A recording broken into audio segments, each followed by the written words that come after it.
وآتوا الیتامی اموالہم، اور وہ جو دبے ہوئے طبقات ہیں ان میں سے یتیم ایک اہم طبقہ تھا، ان کے کوئی حقوق نہیں تھے، مال ان کے ہڑپ کر لیے جاتے تھے، کمزور تھے۔ وآتوا الیتامی اموالہم ولا تتبدلوا الخبیث بالطیب، ان کا مال جو ہے اس میں سے اچھا اچھا مال لے لیا، برا ان کو اپنا برا مال ان میں شامل کر دیا۔ انہیں کیا پتہ چلا؟ اگر اول تو یہ کہ ہڑپ ہی کر گئے، نہیں تو بہت متقی ہوئے تو چلیے تعداد پوری کر دی، لیکن یہ کہ ان کا جو اچھا مال تھا اپنے طرف لے لیا اور ردی مال ادھر لگا دیا۔ وَلَا تَأْكُلُوا أَمْوَالَهُمْ إِلَىٰ أَمْوَالِكُمْ، اور ان کے مال اپنے مالوں میں شامل کر کے ہڑپ نہ کرو۔ إِنَّهُ كَانَ حُوبًا كَبِيرًا،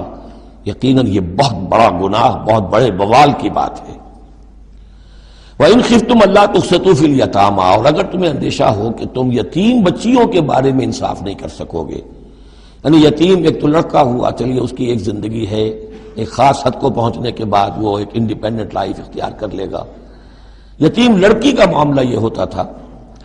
کہ وہ یہ کہ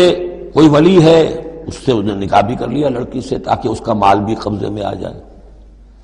اور چونکہ یتیم ہے اس کے پیچھے اس کے حقوق کی نگہداشت کرنے والا کوئی ہے ہی نہیں۔ اگر ماں باپ ہوں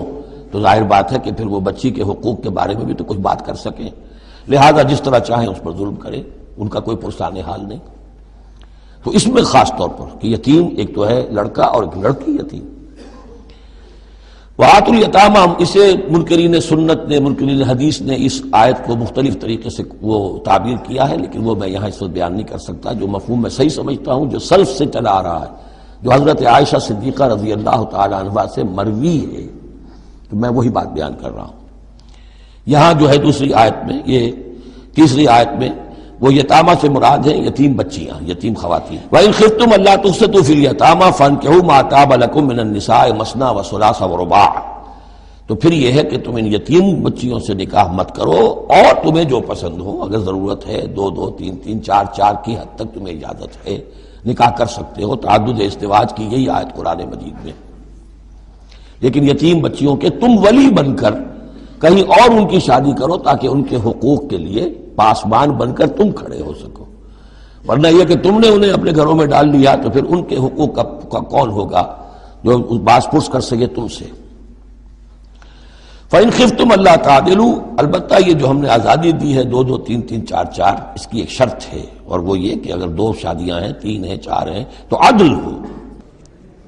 وَإِنْ خِفْتُمْ أَلَّا تَعْدِلُوا، اگر تم ان میں برابری نہ کر سکو، یہ اندیشہ ہو، فَوَاحِدَةً، تو پھر ایک ہی شادی کرو، ایک ہی بیوی۔ او مَا مَلَكَتْ أَيْمَانُكُمْ، اور دوسرا کھاتا یہ ہے، یا جو تمہاری ملک یمین ہو، جو لونڈیاں ہوں، جو جنگوں میں غزوات میں جو بھی آتی تھی، وہ ایک علیحدہ معاملہ ہے، ان کی تعداد کے اوپر کوئی تعین نہیں ہے، لیکن پھر شادی ایک ہوگی۔ اگرچہ اس میں آگے چل کر بات آ جائے گی کہ اس انصاف میں قلبی رجحان اور میلان شامل نہیں ہے، جو چیز گنتی کی ہو سکتی ہے، ٹائم کتنا گزار رہے ہو، کس بیوی کے پاس کتنا، سب اس میں مساوات ہونی چاہیے۔ نان نفقہ کیا دے رہے ہو، کپڑے کیسے دے رہے ہو، ان تمام چیزوں میں جو کاؤنٹ ہو سکتی ہیں، جو مادی چیزیں ہیں، جو دیکھی بھالی جا سکتی ہیں، اس میں انصاف اور عدل لازم ہے۔ البتہ دلی رجحان اور میلان جس پر کہ انسان کو قابو نہیں ہوتا، اس میں گرفت نہیں ہے۔ ذالک ادنیٰ اللہ تعولوا، یہ اس سے قریب تر ہے کہ تم ایک ہی طرف کو نہ جھک پڑو، کہ ایک ہی بس بیوی کی طرف سارا میلان ہے، رجحان ہے،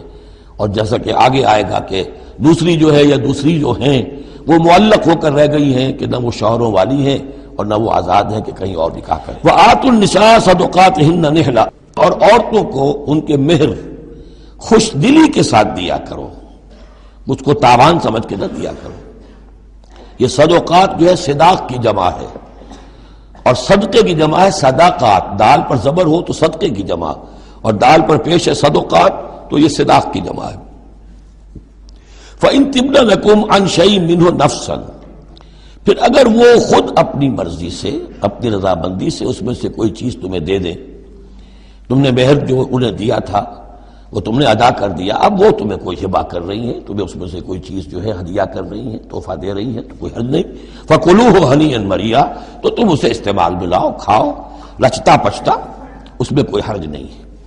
لیکن یہ ہے کہ وہ ہو ان کی مرضی سے، زبردستی نہیں، جبر کر کے نہ لے لیا جائے۔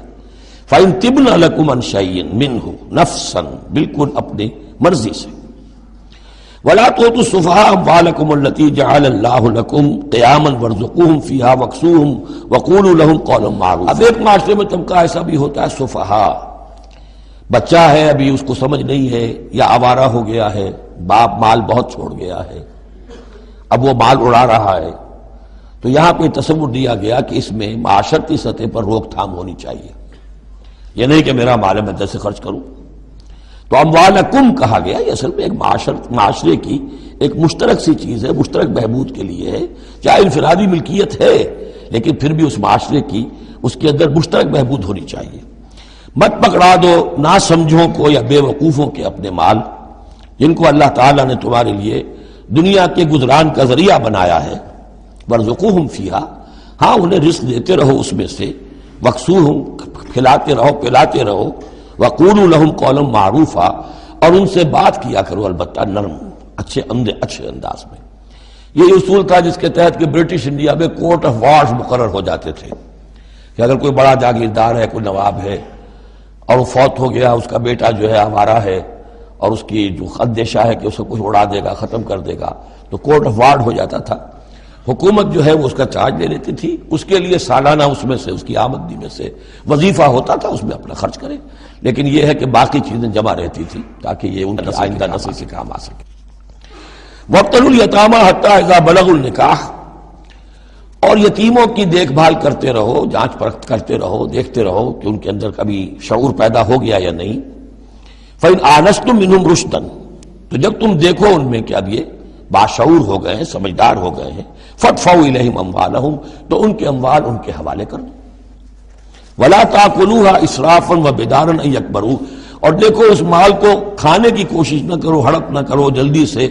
کہ ایسا نہ ہو کہ بچے جوان ہو جائیں تو یہ مال تو دے ہی دینا ہے میں نے، تو اس سے پہلے جتنا بھی اس کو میں کھا جاؤں کھا لوں۔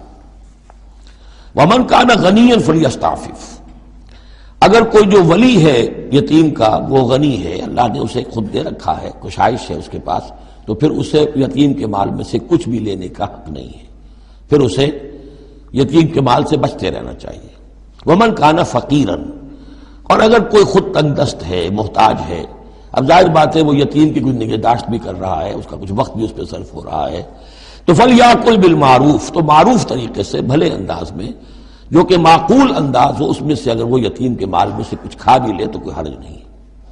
اسلام کی تعلیم بڑی فطری ہے، اس کے اندر وہ بندشیں نہیں ہیں کہ جو ان نیچرل ہوں، جن پر عمل کرنا ناممکن ہو جائے۔ فَإِذَا دَفَعْتُمْ إِلَيْهِمْ أَمْوَالَهُمْ، اور جب تم ان کے مال ان کے حوالے کر دو، فَأَشْهِدُوا عَلَيْهِمْ، تو گواہ بنا لو کہ یہ چیزیں تھیں جو آج کی تاریخ میں میری تحویل میں تھی، آج تک میں نے ان کے حوالے کر دی۔ وَكَفَى بِاللَّهِ حَسِيبًا، باقی اللہ تعالیٰ کافی ہے حساب لینے کے لیے،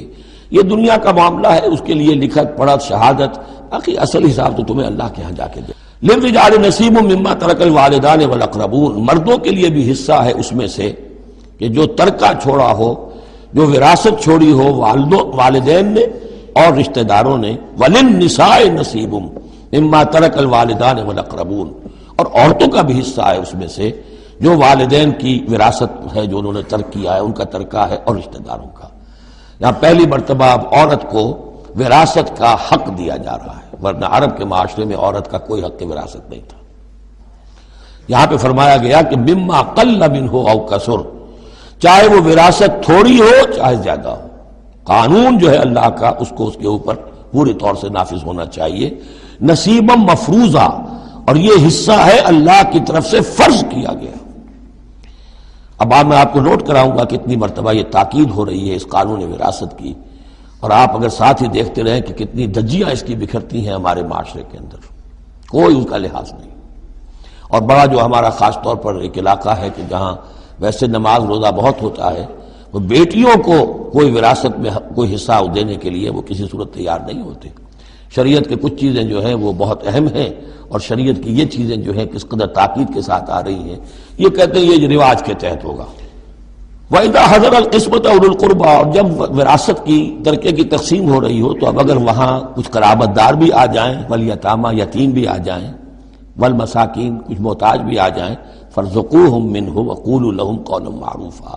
تو انہیں بھی کچھ دے دلا دو اس میں سے، کیونکہ اس وقت دیکھ رہے ہیں تقسیم ہو رہی ہے، وہ بالکل محتاج ہیں، تو احساس محرومیت جو ہے اس کو کسی نہ کسی درجے میں جو بھی اس کے اندر کچھ ان کی بداوا ہو سکتا ہو کرو. وَقُولُوا لَهُمْ قَوْلًا مَعْرُوفًا، ان سے بات کرو تو بڑے اچھے انداز میں، جھڑکو نہیں کہ ہماری وراثت تقسیم ہو رہی، تم کون آ گئے یہاں پہ. وَلْيَخْشَ الَّذِينَ لَوْ تَرَكُوا مِنْ خَلْفِهِمْ، ڈرتے رہنا چاہیے ان لوگوں کو